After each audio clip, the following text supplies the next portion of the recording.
স্মরণকালের ভয়াবহ বন্যায় যেন ডুবে যেতে বসেছে গোটা পাকিস্তান। মেঘভাঙা অবিরাম বর্ষণে ভেঙে গেছে নদীর বাঁধ, গ্রামগঞ্জ ডুবে গেছে অতি বন্যায়। ভয়াবহ এ বন্যায় ৭০৬ জনেরও বেশি মানুষ প্রাণ হারিয়েছেন আর নিখোঁজ হয়েছেন হাজারো মানুষ। এগুলো কেবল সংখ্যাই নয়, হারানো হাজার পরিবারের কান্না আর ভেঙে পড়া স্বপ্ন। সবচেয়ে বেশি ক্ষতিগ্রস্ত হয়েছে খাইবার পাখতুনখোয়া প্রদেশ, যেখানে এখন পর্যন্ত ৪২৭ জনের প্রাণহানি ঘটেছে। এরপরই রয়েছে পাঞ্জাব, সিন্ধু, বেলুচিস্তান, পাকিস্তান অধিকৃত কাশ্মীর এবং ইসলামাবাদ অঞ্চল।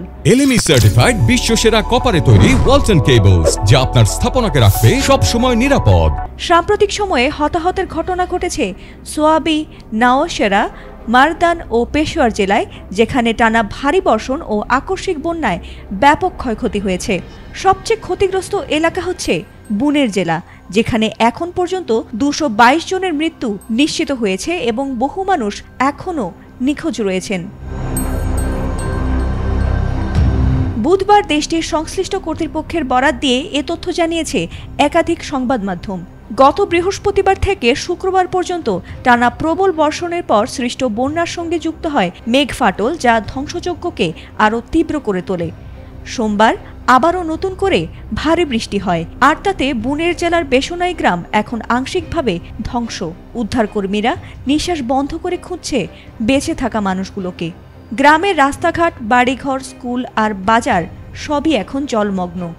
মানুষের কান্না আর আহাজারি যেন বাতাসে মিশে আছে।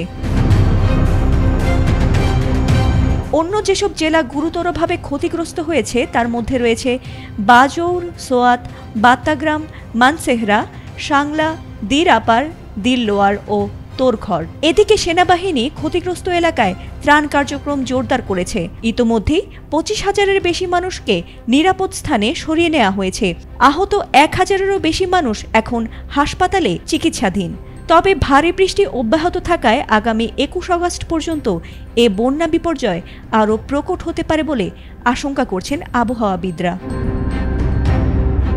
ফাতিমা সুলতানা, এটিএন বাংলা।